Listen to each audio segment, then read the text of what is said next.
Breaking news, Dallas finalizing a trade to acquire Kristaps Porzingis. Everybody's been talking about over the last few hours, and that is the trade of the unicorn. Kristaps Porzingis was the face of the New York Knicks franchise, and they traded Porzingis away. By now you've heard this news, that the New York Knicks traded away their franchise player to the Dallas Mavericks. And today we're going to be looking at the real reasons why both these teams made this trade, and the consequences they're going to face as an outcome. And we're going to get into why this move was a huge risk by both teams. For now, let's start with how this trade went down. This move really came out of nowhere. I mean, everyone's been so focused on the Anthony Davis trade, so that was the next move we've been expecting to see. But then it came out that Kristaps had a meeting with the Knicks and left unhappy, and then got traded to the Mavs only an hour later. Now, trades usually don't happen that quick, but this one did. I mean, right off the bat, this does seem like a terrible situation for New York. While they're in the middle of rebuilding, they lose out on their 23-year-old superstar caliber player. And is yet another player that the Knicks weren't able to keep happy, so he wanted out. In the meeting, Porzingis made it pretty clear that he didn't like the direction the team was headed, and who would with the way that they've been recently. But he no longer wanted to be on the team, and that meant that if any of the rumored free agents this offseason called him to see how it was playing for them, or asked him anything about the Knicks situation, he'd probably tell them to stay away.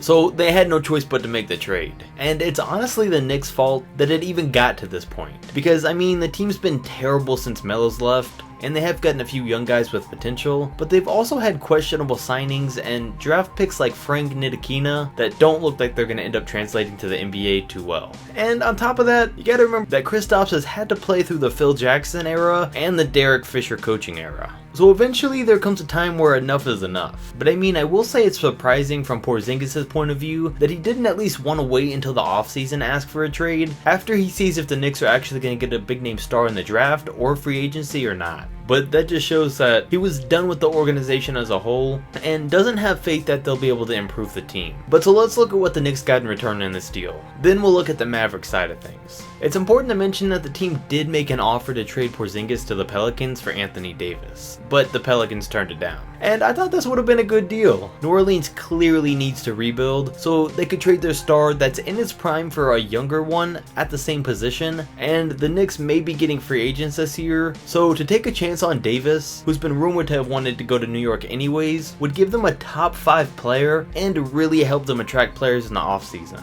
But that trade fell apart, so instead the Knicks got a young Dennis Smith Jr., the expiring contracts of DeAndre Jordan and Wes Matthews, and 2 first-round picks. And you might think that the Knicks didn't get enough for Kristaps, but this is probably the best deal they could have gotten. It finally gives them a great point guard for the first time in years. They haven't had a great point guard since probably Stephon Marbury, and the deal helps them clear a ton of cap space that's now going to give them the ability to sign 2 max free agents. And with guys like Kevin Durant, Kyrie Irving, Jimmy Butler, and Kawhi Leonard out there, it's the perfect time. Plus, the deal gave them 2 first-round picks for them to help build towards their future. So for them, since they had to trade away their young star, it was a pretty good deal. With this move though, they must have huge confidence in the fact that they will attract free agents though. But knowing that we're talking about the Knicks, and knowing their past, and the state that the rest of their roster's in right now, they've got no reason to be confident. Before we move on, let's not forget the fact that right now they're still on pace to have the best chance at landing the first overall pick, aka Zion Williamson. So for their sake, let's hope that this trade doesn't ruin their tanking strategy and these 3 guys don't start getting them more wins. But even if they do, they're not going to turn the team around that much, so they'll still get a solid lottery pick to get them a quality player. But the fact that this trade could potentially cost them a chance at Zion is a big downside. But hey, if everything goes as planned, it could also make them championship contenders for the first time in a long time. So there is a good amount of risk here for New York, especially if no one ends up wanting to play for them. But now let's look at this from Dallas's point of view and see if they made just as good of a deal. They gave away their young point guard who they've been trying to move anyway, the center in DeAndre Jordan that they've been going after for years but was only on a 1-year contract, the bad contract of Wes Matthews that also only has a year left, and 2 first-round picks. It means that they gave away their cap space flexibility for next year for a guaranteed young star player now. Now, all these players that they moved works out pretty well for their current situation, but the fact that they traded those 2 picks away tells us that they're not going for a slow build with Luka, and that they want to win as soon as possible with him leading the way, which is always a risky move for a team with a young star, but we'll get into that in a minute. In return from this deal, the other pieces they got were Courtney Lee, Trey Burke, and Tim Hardaway Jr. Lee and Burke aren't anything special, but Hardaway Jr. does seem like a great young scorer that this team could definitely use. Time's ticking, but he's still a guy that has a chance to have a breakout season in the future. And then of course they got Porzingis to team up with Doncic and give them one of the best young cores in the league. And it really makes perfect sense for them. And would make their new starting lineup would be Doncic, Courtney Lee, Hardaway Jr., Harrison Barnes, and Porzingis at center, when everyone's healthy. They're gonna need Porzingis on board for the long run with this team, because even now this team's still nowhere near perfect. But it does put them on the right path.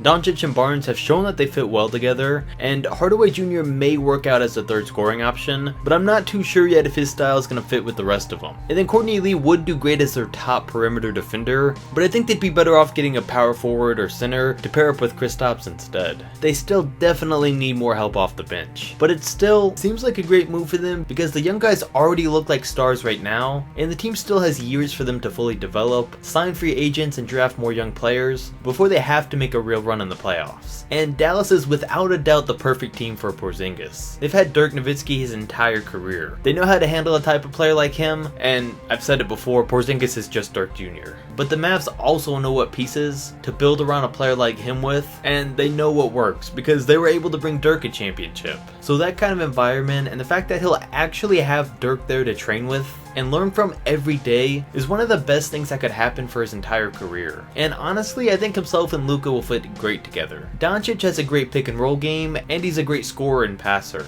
which works right alongside Porzingis, who also works great in pick and rolls, can stretch the floor and protect the rim. And it would make them this generation's version of Steve Nash and Dirk Nowitzki. Something that, like I said, the Mavs have great experience with.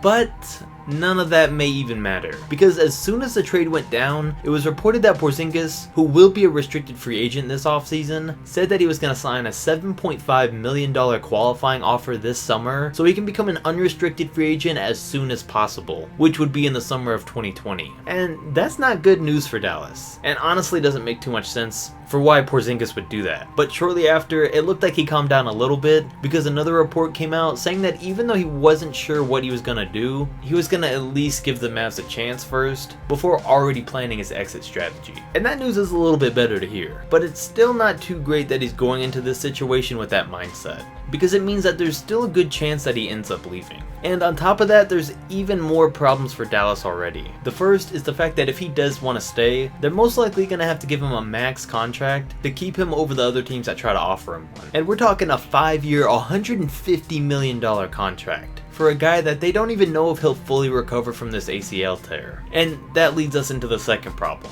and the fact that this ACL injury has kept Kristaps out of action for almost an entire year now. They don't know how mobile he's going to be when he returns, and they don't know how much his game's going to be affected. Plus, the fact that he's 7'3" seems great on paper, but it's going to play a huge factor on how he returns and how injury prone he turns out to be in the future. There's been very few, if any, over 7'3" guys that have been able to have a long career where injuries didn't either play a huge part or completely cause them to retire early. There's a ton of questions with a trade like this one, and it was a risky move for both teams, but also still has a good chance of working out. I mean, worst case scenario for Dallas is that they see his injury doesn't look good, or he isn't happy and they let him walk after the season. It would mean they lost out on 2 first-round picks and Dennis Smith Jr., which is pretty tough. But best case scenario is that they have 2 young all-star caliber players that can lead their team for years and years in the future. Like I said, on paper it looks great for both teams in the short term, but in the long term it could definitely hurt their futures. So we're gonna have to wait and see how it all turns out.